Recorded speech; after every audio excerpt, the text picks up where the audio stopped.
Assalamualaikum warahmatullahi wabarakatuh.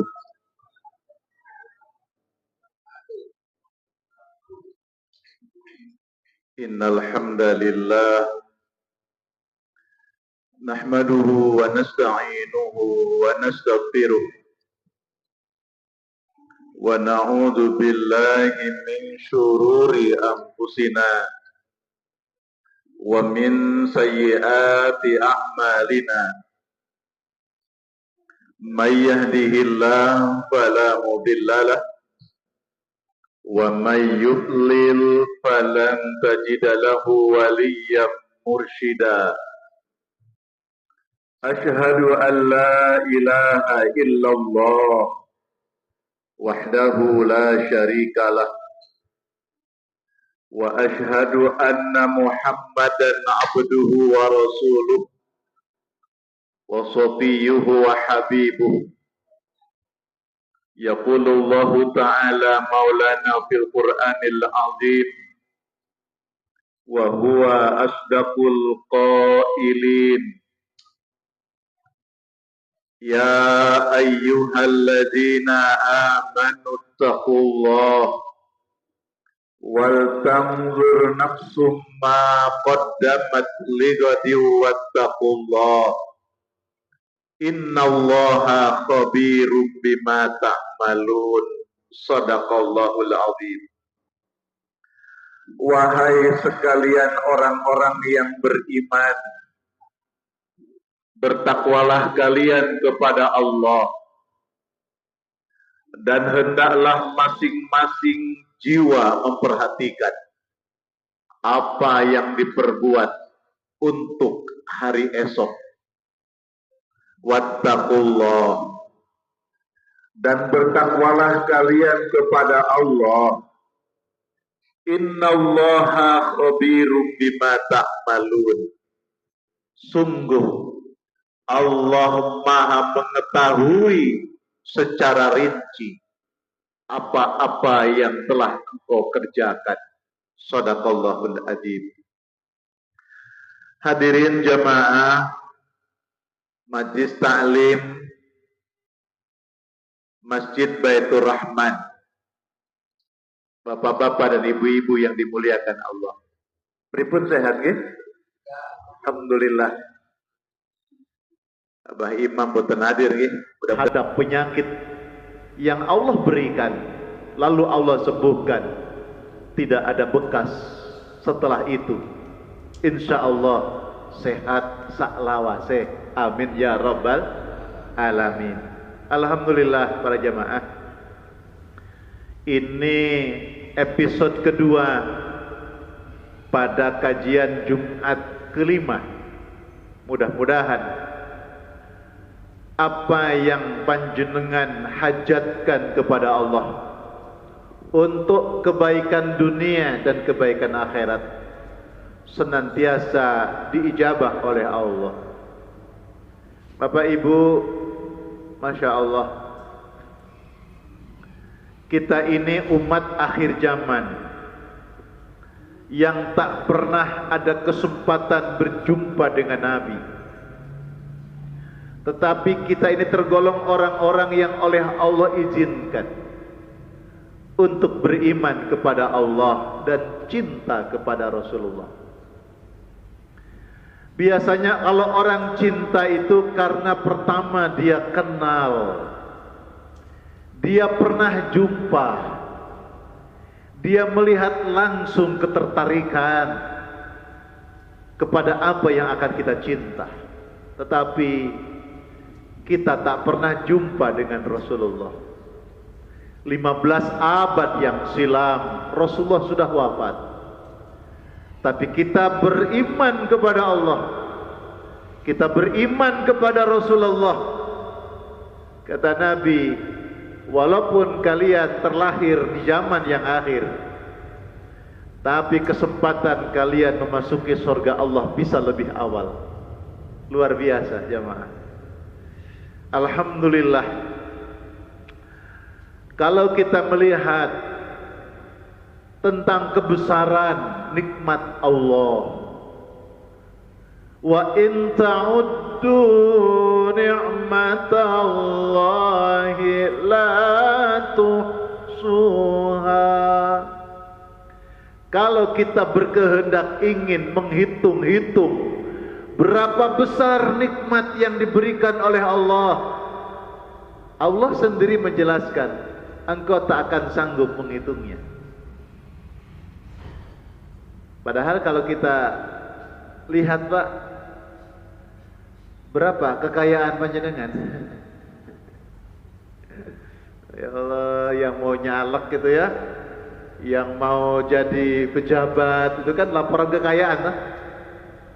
Miliar-miliar lah. Ono sing wakeh miliare.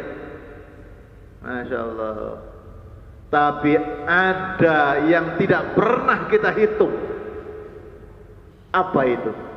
Sehat, panca indera. Ada yang tidak bisa ditukar dengan dunia sebesar apapun. Apa itu? Iman kepada Allah Subhanahu wa ta'ala. Kalau panjenengan dikei duit piro kira-kira ya? 10 juta ya. Tak kei duit 10 juta, tapi syarat hari Sabtu besok jangan sholat. Mau Bu? Pak 10 juta tak naik no, saya naikkan 100 juta. Syaratnya besok gak usah sholat. Mikir ya, mikir ya. Wah ke 100 juta ya, sehari gak sholat. Padahal orang biasa gak sholat. Ditambah no 100 juta, pilih 100 juta. Itu kalau imannya lemah. Itu kan? Kalau imannya lemah. Orang yang imannya kuat sebesar apapun tak bisa menggeser tentang kemuliaan keimanan kepada Allah Subhanahu wa ta'ala. Hadirin yang dimuliakan oleh Allah, maka kita ketemu majelis satu pekan berapa kali Pak panjenengan derek majelis? Wonten Jumatan, oh ya, khutbah Jumat. Wonten ngaos mungkin subuh Jumat. Mungkin tadi ada yang ba'da asar atau pengajian, sekarang ba'da isya pengajian. Dalam satu minggu, satu pekan, berapa kali kita ngaji? Alhamdulillah.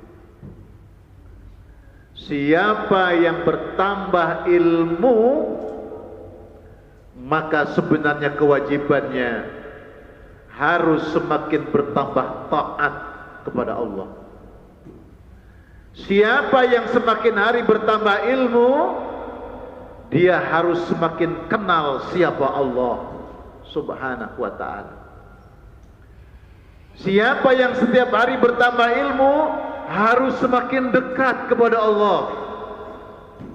Jangan sebaliknya, semakin bertambah ilmu, tapi semakin berani meninggalkan ibadah kepada Allah, semakin jauh dari Allah.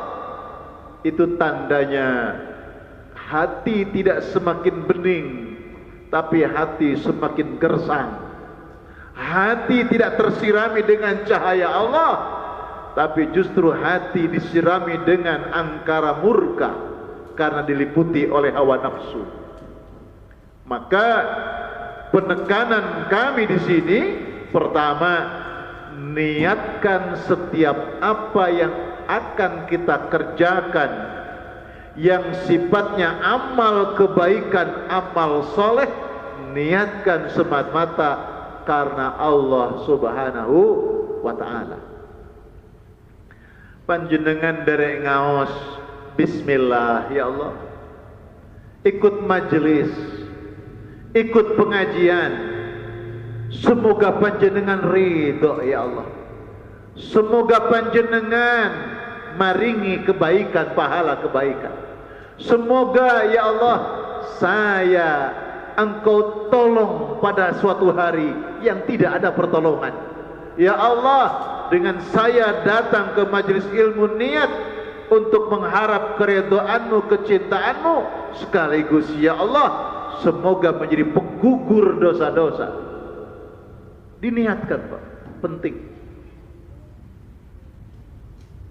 Jadi pertama, niat yang baik karena Allah Subhanahu wa ta'ala. Jamaah yang dimuliakan oleh Allah, untuk memasuki tema, ya. Jadi kita ini sudah dianugerahi oleh Allah figur dalam kehidupan. Figur dalam kehidupan. Walaqad fi qasasihim ibratun liulil albab. Di dalam Al-Quran Allah menceritakan kisah-kisah. Sungguh di dalam kisah-kisah yang Allah jelaskan dalam Al-Quran, ibratun liulil albab, menjadi pelajaran bagi orang-orang yang beriman, bagi orang-orang yang berakal, bagi orang-orang yang berpikir. Jadi sebagai orang yang beriman kepada Allah, kalau kita mendengar kisah itu menjadi guru kita untuk kita teladani. Di antara kisah yang Allah paparkan di dalam Al-Quran, yaitu tentang kisah dua anak manusia, putra-putra Nabi Adam. Panjenengan sampun kenal Qabil dan Habil? Sudah kenal ya? Kapan kenalannya?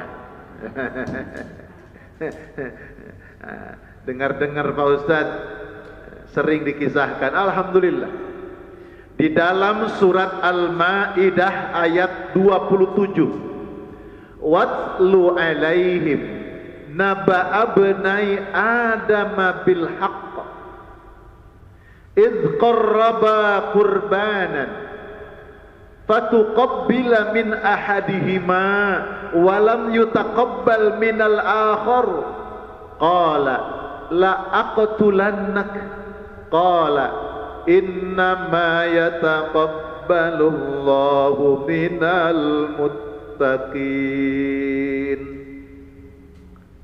Biasanya ayat-ayat seperti ini sering disampaikan oleh para ustadz ketika menjelang atau saat Idul Kurban, umumnya begitu. Karena mereka lebih memaknai pendekatan kepada pengorbanan yang terbaik anak manusia. Tapi tidak apalah, karena berkorban itu tidak harus pada hari Idul Kurban, tapi pengorbanan itu dalam bentuk apapun. Watlu alaihim, ceritakanlah Muhammad dengan sebenarnya. Watlu alaihim naba abnai Adam bil haqq, kisahkanlah, ceritakanlah wahai Muhammad dengan sebenarnya kepada mereka tentang kedua putra-putra Adam yang bernama Qabil dan Habil. Apa kisahnya? Yaitu ketika mereka berdua dimintai oleh Allah bentuk pengorbanan, bentuk cinta kepada Allah. Jadi mereka dimintai oleh Allah sebuah persembahan sebagai wujud kurban kepada Allah Subhanahu wa ta'ala. Nah, para jamaah, nanti dari kurban mereka berdua ini, ternyata mereka ini memiliki karakter yang berbeda. Sama-sama anak Nabi Adam, dari seorang ibu yang bernama Ibu Hawa, tapi karakternya beda. Ya, Qabil dan Habil. Di dalam ayat yang lain Jadi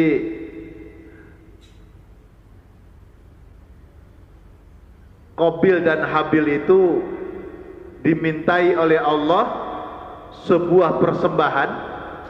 Jadi konon kisahnya di masa yang lalu, kalau mereka memberikan sebuah persembahan itu ditaruh di atas bukit. Entah bagaimana prosesnya, nanti akan ada tanda kalau kurbannya itu diterima. Seperti itu. Maka Habil, ada banyak kisah. Jadi apakah Habil itu sebagai kakak, Qabil sebagai adik, atau Qabil sebagai kakak, Habil sebagai adik? Allahu a'lam.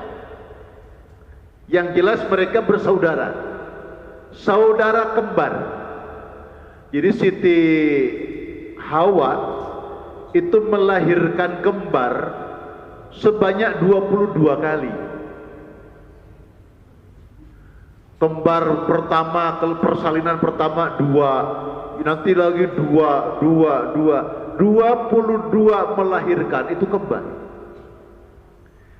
Yang ke-23 baru tunggal, yang kisahnya menjadi seorang nabi, yaitu Nabi Sis alaihissalam. Dalam kembarnya itu juga unik, cewek cowok gitu. Jadi kembarnya itu sepasang. Nah, yang dalam kisah dalam Al-Quran ini, kembarannya Qabil itu cantik, yang bernama Iklimah atau Iklimia. Kembarannya Habil, saya katakan tidak cantik, hitam, namanya Labuda. Dalam sejarah disebut Layuda, umumnya dikatakan Labuda. Nah, di dalam kisah ini persembahan, Habil itu seorang peternak yang sukses. Jadi hewan-hewannya banyak, kambing-kambingnya besar-besar. Maka karena kecintaan dia kepada Allah yang memberikan nikmat peternakannya sukses, maka Habil itu dikumpulkan hewan-hewannya itu, lalu dipilih yang paling bagus, paling gemuk, dipilih warnanya yang paling indah, warna putih bersih dan paling sehat. Itu yang dikurbankan, dibawa ke atas bukit. Qabil seorang pekebun, petani. Maka diambil dari hasil perkebunannya, buah-buahnya itu, dia pilih, yang dia pilih, yang baik, yang bosok, diambil yang bosok, lalu dipersembahkan. Lalu mereka memperhatikan beberapa kesempatan di atas bukit itu, semacam ada kilat menyambar. Maka ditengoklah oleh mereka, ternyata kurbannya Habil berupa seekor kambing yang kibas, yang besar, yang indah, sudah hilang. Sementara kurbannya dari Qabil yang berupa buah-buahan atau sayuran, yang bosok-bosok itu masih ada, masih utuh. Nah, para jamaah yang dimuliakan oleh Allah, yang dalam sejarah konon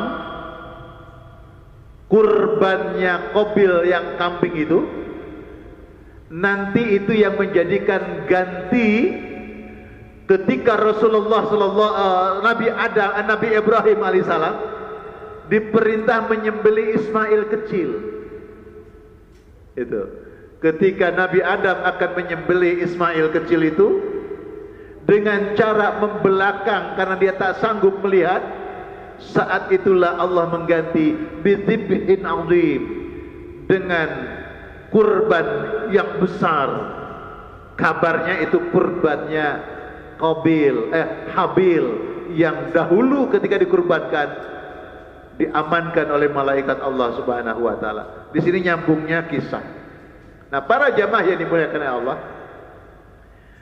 jadi Habil itu seorang pemuda yang baik, seorang pemuda yang taat, seorang pemuda yang baktinya bagus, sehingga kurbannya diterima oleh Allah. Gara-gara kurbannya Habil diterima, maka Qabil marah, emosi. Hai Habil, sekiranya yang kau kurbankan itu hewan yang loyo, yang sakit, pasti dua-duanya akan diterima oleh Allah. Karena kamu kurbannya kamu pilih yang baik, sehingga punyamu saja yang diterima, akan kubunuh engkau. Padahal saudara, padahal anak Nabi. Nah, bagaimana dengan kita? Anak Nabi saja ada karakter buruk, apalagi kita. Kita anak Nabi juga ya. Nabi Adam jauh banget. Ya Allah. Para jamaah yang dimuliakan oleh Allah, maka dalam kisah yang lain ada perintah agar mereka menikah, tapi menikahnya secara silang. Kalau nikah secara silang berarti Qabil yang kembarannya wanita yang namanya Iklimah yang cantik, Habil kembarannya seorang wanita Labuda yang hitam. Mereka diperintah Allah nikahnya secara silang. Artinya Qabil harus menikah dengan kembarannya sama-sama Habil, yaitu Labuda, dapat yang hitam. Habil harus menikah dengan kembarannya Qabil, yaitu Iklimah yang cantik. Maka Qabil marah. Enak saja, yang kembaranku yang cantik, ya sama aku nikahnya, kata Qabil. Karena perintah Allah agar mereka menikah silang, maka muncul tipu daya dari Qabil, apa? Untuk membunuh Habil.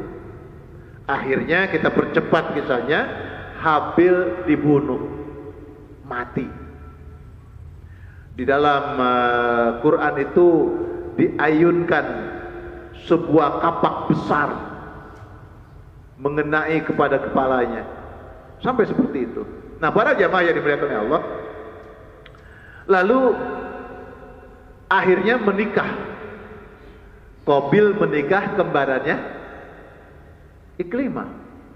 Habil jadi menikah tidak? Tidak jadi, karena meninggal. Itu. Maka kalau dalam kehidupan ini banyak orang-orang yang tidak baik akhlaknya, memang keturunan mana orangnya? Ya ini. Tapi kan kita masih keturunan nabi-nabi ya, umat Nabi Muhammad sallallahu alaihi wasallam. Nah, para jamaah yang dimuliakan oleh Allah, dua karakter ini ada dalam kehidupan kita. Kalau panjenengan di dompetnya, di kantong bajunya ada uang 125.000, lalu lewat kotak infak, mana kira-kira yang akan dimasukkan ke kotak infak? Qabil. Dasar kok Qabil. Itu. Jadi ini karakter. Iya Pak Ustadz, tapi kan anak butuh. Ada butuhnya.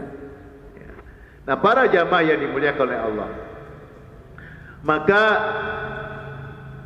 Allah Subhanahu wa ta'ala di dalam hadis riwayat Bukhari dari Abu Hurairah, ja'alallahu rahmata mi'ata juz'in fa amsaka indahu tis'atan wa tis'ina juz'an wa anzala fil ardi juz'an wahidan.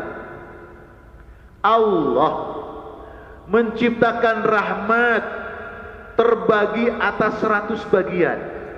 Jadi Allah memiliki rahmat 100 bagian. Kata Allah, di akhirat ada 99 dan Allah menahannya hingga hari akhir, ya. Sedangkan 1 bagian Allah turunkan di dunia. Jadi Allah Subhanahu wa taala itu menciptakan rahmat 100 rahmat. 99-nya akan diberikan di akhirat, di surga. 1 rahmatnya diberikan di dunia, dibagi sedunia ini. Masya Allah. Sekarang tanya, siapa orang yang paling kaya di muka bumi ini? Berapa banyak hartanya? Lalu berapa juta miliar atau berapa triliun manusia yang ada di muka bumi?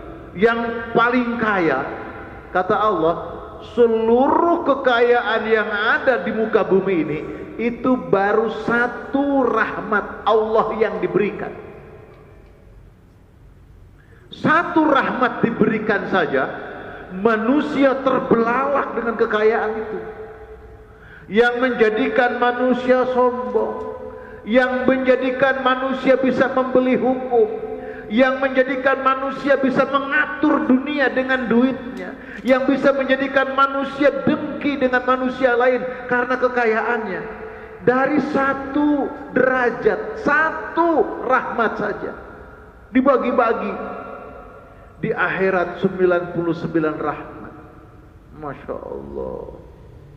Para jamaah, oleh karena itu maka Allah Subhanahu wa ta'ala menurunkan surat. Nah, ini surat favorit Bapak Ibu. Bapak Ibu kalau sholat sunnah setelah Al-Fatihah, surat yang dibaca apa? Kulhu sama Inna atau Ina, cocok berarti ya. Surat favorit. Inna a'tainakal kautsar. Sungguh kami Allah telah memberimu Muhammad nikmat yang banyak. Jadi Allah memberi kepada kita nikmat yang banyak. Allah memberi nikmat untuk dimiliki. Inna a'ta itu memberi untuk dimiliki. Kalau ada orang minta ke panjenengan, Pak, saya minta duitnya. Emangnya kamu siapa? Atau kalau bahasanya, Pak, Bu, saya pinjam duit berapa? 1 juta. Kan pinjem. Allah nggak pinjemi. Allah memberi untuk dimiliki. Itulah Rahman Rahimnya Allah Subhanahu wa ta'ala. Para jamaah yang dimuliakan oleh Allah, fasalli li rabbika wanhar, maka kerjakan salat karena Allah, karena Tuhanmu, dan berkurbanlah, sembelih hewan kurban atau yang engkau miliki. Punya duit 100, sembelih berapa? 2,5%-nya infak sedekah, sembelih. Berbagi, itu namanya menyembelih. Fasholli li rabbika wanhar inna syani'aka huwal abtar. Sungguh orang-orang yang membencimu adalah orang yang putus dari rahmat Allah. Pertama, jamaah, nikmat Allah yang kita terima ini amat banyak, tapi kita sering melihatnya cuma sedikit. Ya, kita selalu kurang apa lebih? Kita ini bukannya rezeki kurang apa lebih? Ya Allah. Pertama, nikmat Allah yang kita terima sungguh amat banyak. Makanya orang mukmin itu dahulukan pertama bersyukur kepada Allah Subhanahu wa taala. Insyaallah kalau kita diberi hari ini diberi sakit, tetap kita ini sedang mendapat nikmat yang besar. Apa itu? Masih hidup. Orang lain kemarin mati. Ya.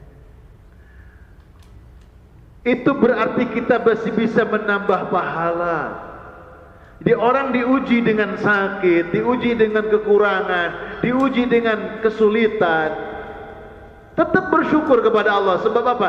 Di balik ujian musibah itu ada kebaikan Allah. Bisa jadi Allah sedang menambahkan pahala kepada kita dan Allah sedang menghapuskan segala dosa-dosa kita.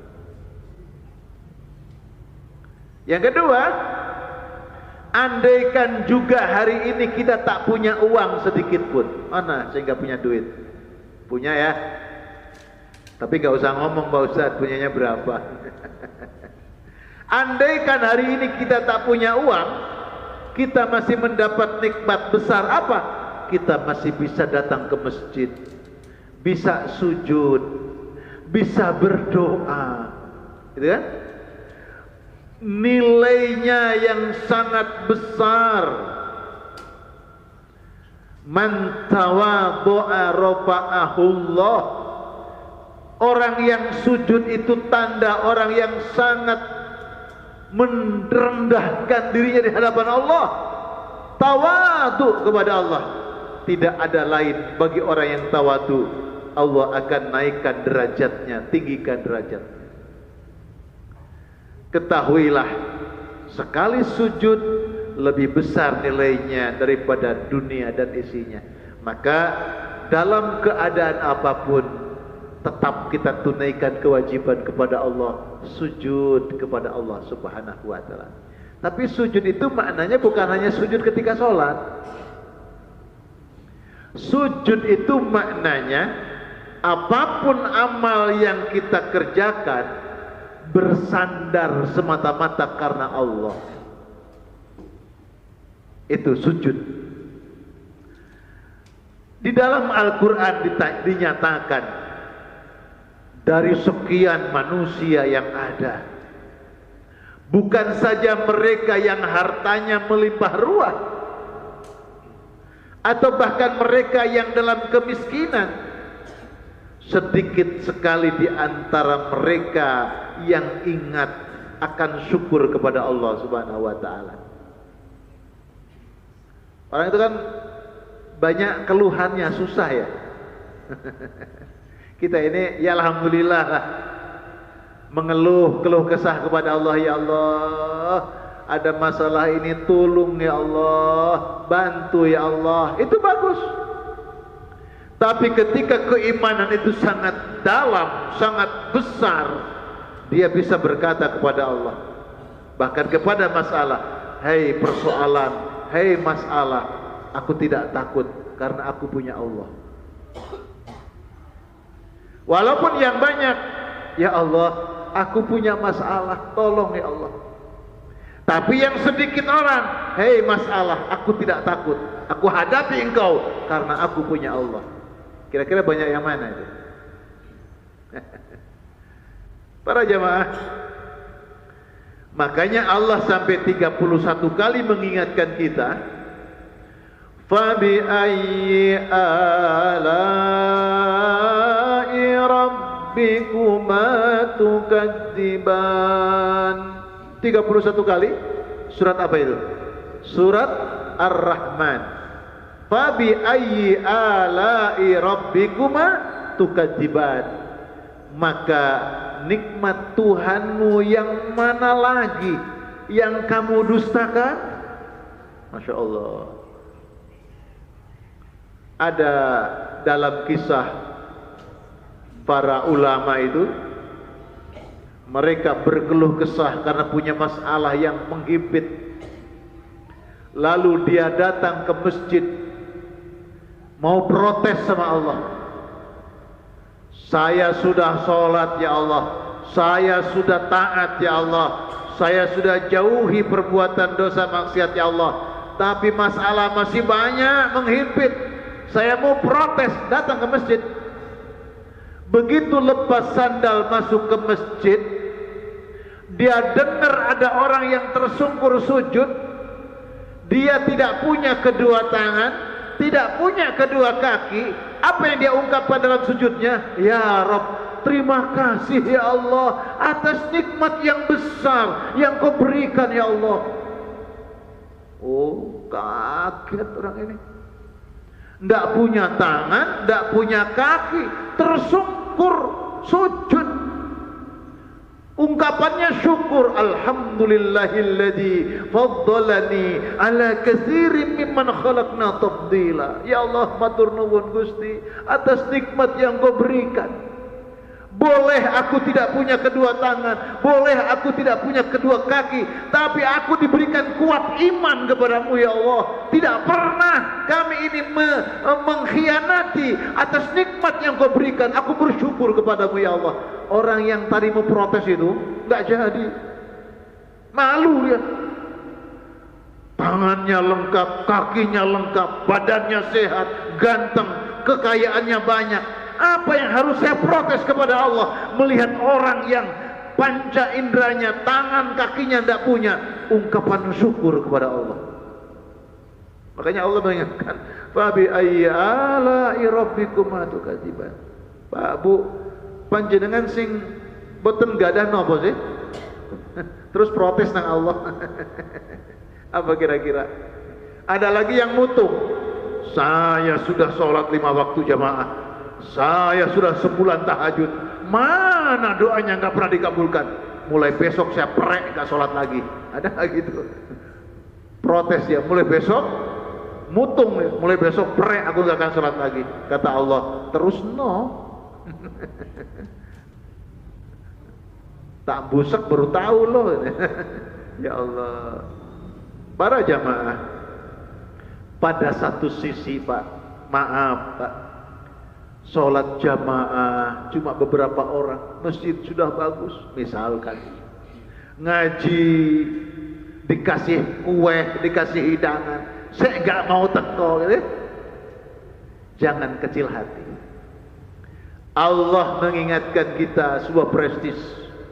Surat Saba ayat 13, wa qalilum min ibadiyas syakur. Sedikit dari kalangan hamba-hambaku, kata Allah, yang mau bersyukur. Orang soleh itu cuma sedikit. Orang mau syukur itu cuma sedikit. Kalau panjenengan termasuk orang yang sedikit itu dalam taat kepada Allah, bersyukurlah kepada Allah, karena kita digolongkan orang-orang yang sedikit itu. Jangan gini, terus kalau ono koncone ngaji, wis males wis gak teko ae. Jangan. Wis gak ada nang masjid, yang masjid berapa orang? Didukung lagi hujan misalnya gitu. Kebetulan hujan gak ke masjid. Jadikan alasan, jangan. Karena Allah mengakui, memaklumkan cuma sedikit orang yang pandai bersyukur kepada Allah. Banyaknya tidak bersyukur. Jadi kalau kita melihat negeri ini seperti apa, memang yang pandai bersyukur cuma sedikit. Lainnya tidak bersyukur, lainnya kedunyan. Yang perhatian agama cuma sedikit, lainnya semua materialistis. Jangan khawatir. Maka kita balik ke Allah lagi. Oleh karena itu, ada dua cara untuk menyatakan syukur kepada Allah. Pertama, ibadah individual. ibadah kesolehan pribadi. Sholat berjamaah, aktif ngaji, aktif infak sedekah setiap waktu, nolong orang, ndak bosen mendapatkan keluhan dari orang, ndak bosen bantu orang. Itu namanya ketaatannya kepada Allah secara individu. Kesolehan pribadi, kesolehan ritual bagus, itu menunjukkan syukur kepada Allah. Yang kedua, ibadah sosial, tolong menolong, api ambe wong, tepok seliro, saling menghargai, itu wujud dari syukur, syukur taat secara spiritual atau soleh ritual kepada Allah Subhanahu wa ta'ala. Jadi ibadah sosialnya bagus. Jangan hanya sholatnya rajin, ngajinya rajin, zikir baca Qur'annya rajin, tapi pelit, gak api ambil tonggo. Jangan. Karena seseorang dikatakan syukur kepada Allah atas nikmat, pertama ibadah individunya bagus, ketaatan kepada Allahnya bagus, lalu menjadi pribadi yang bermanfaat. Itu yang kita sebut dalam tema ini tablet berlapis dua. Jadi ada ibadah individu langsung hubungannya kepada Allah, ada ibadah sosial. Maka orang yang ibadah ritual pribadinya bagus harus menghasilkan ibadah sosial yang bagus. Kenapa? Karena kita ini satu sisi secara pribadi kita adalah orang yang berkualitas, memiliki hati yang bersih karena banyak sujud kepada Allah. Bapak Ibu, kalau kita ini ibadah pribadinya kepada Allah bagus, sujudnya bagus, hatinya makin bersih. Kalau bicara baik, enak didengar, adem neng hati ini penerima orang-orang itu. Enak kalau ibu ini ngomong, bapak ini ngomong. Kenapa? Hatinya bersih. Sisi yang lain, kita sebagai seorang muslim memiliki kepedulian terhadap lingkungan, kepedulian terhadap sesama. Bahkan ini yang digarap terus oleh ulama-ulama kita. Bahkan mereka bagaimana mengaktualisasikan surat Ara'aital ladzi yukadzibu biddin.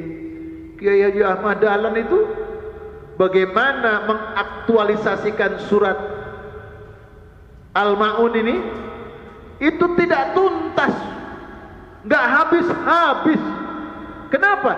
Karena ini adalah ibadah kehidupan manusia. Suatu saat tangan kita bertakbir untuk sholat, Allahu Akbar. Pada saat yang lain kita gunakan tangan kita untuk memberi pertolongan kepada orang, bukan untuk nyubit orang, bukan untuk menyakiti orang. Jika anda tablet berlapis dua, maka anda akan menjadi obat pengusir penderitaan orang lain. Kenapa? Karena obat itu menyembuhkan bagi yang sakit, solusi bagi mereka yang ada masalah, dan orang mukmin adalah solusi bagi kehidupan yang nyata. Para jamaah yang dimuliakan oleh Allah, oleh karena itu maka apa yang disabdakan oleh Rasulullah SAW bahwa sebenarnya Allah memberikan nikmat yang dibagi-bagi dalam kehidupan dunia ini hanya satu dari rahmat Allah. Begitu besar rahmat Allah, jangan kecil hati. Kita punya tempat kembali di akhirat. Karena apa? Karena di sana 99 rahmat menanti kita bagi orang-orang yang pandai bersyukur dalam kehidupan ini. Mudah-mudahan jemaah yang dimuliakan oleh Allah, kita tergolong hamba-hamba Allah yang pandai bersyukur. Kita manfaatkan kehidupan kita ini untuk berbakti, mengabdi kepada Allah. Karena inilah kesempatan yang Allah berikan kepada kita untuk mengumpulkan amal soleh. Sibuklah dalam kehidupan ini. Pastikan kesibukan yang kita lalui, kesibukan yang kita kerjakan, sesuatu yang akan kita bawa menuju akhirat Allah. Jangan terlena, jangan tertipu. Engkau sibuk siang dan malam, tetapi yang menyibukkanmu tidak mengantarkan ke dalam surga Allah Subhanahu wa ta'ala. Mudah-mudahan majelis ini majelis yang senantiasa diberkahi oleh Allah. Baik jemaah, mungkin ada yang mau bertanya, silahkan kalau ada yang mau bertanya. Alhamdulillah tidak ada yang bertanya. Kan sudah jam 8:05. Sudah wayai. Oke. Baik jemaah, kepada Allah kita memohon tambahan ilmu. Ustadz itu hanya menyampaikan apa yang ada dan penuh kekurangan. Tapi kalau Allah menghunjamkan dalam hati kita, insya Allah sedikit menjadi manfaat, besar faidah dalam kehidupan. Allahumma ya man allamal insan, allamal insana ma lam ya'lam. Wahai Allah, Engkaulah pemilik perbendaharaan ilmu yang sempurna. Ajari kami ya Rabb ilmu yang kami belum tahu, ilmu yang mendidik kami, mengantarkan kami taat, menjadi hamba yang takwa kepadamu ya Allah, mengantarkan kami untuk berjumpa dengan keridhaanmu ya Rabb. Rabbi auzi'na an ashkura ni'mataka allati an'amta alaina wa ala walidayna wa an a'mala salihan tardah wa aslih lana fi dzurriyyatina inna tubna ilaik wa inna minal muslimin. Ya Allah ya Rabb kami, anugerahi kami taufik dan hidayahmu ya Allah, sehingga kami menjadi hamba-Mu yang pandai bersyukur kepadamu atas nikmat yang Kau limpahkan kepada kami. Ya Rabb kami, jadikan kami golongan hamba-Mu yang pandai bersyukur atas nikmat yang Kau limpahkan kepada kami dan nikmat yang telah Kau anugerahkan kepada kedua orang tua kami. Ya Allah, jadikan kami golongan hamba-Mu yang gemar menunaikan amal-amal soleh, amal soleh yang Kau ridhai ya Allah. Ya Rabb, baikkanlah kehidupan kami ya Allah. Engkau baikkan pula kehidupan anak cucu kami ya Allah, dan Engkau baikkan pula nasib bangsa Indonesia. Berkahi sisa umur kami, berkahi usaha pekerjaan kami, berkahi rezeki kami, berkahi ya Allah umur yang penuh dengan keberkahan, akhir hayat husnul khatimah. Rabbana atina fid dunya hasanah wa fil akhirati hasanah wa qina adzabannar walhamdulillahi rabbil alamin. Mohon maaf lahir dan batin. Wallahul muwaffiq ila aqwamit thariq fi sabilil haq wa billahil hidayah wat taufiq. Summa assalamu alaikum warahmatullahi wabarakatuh.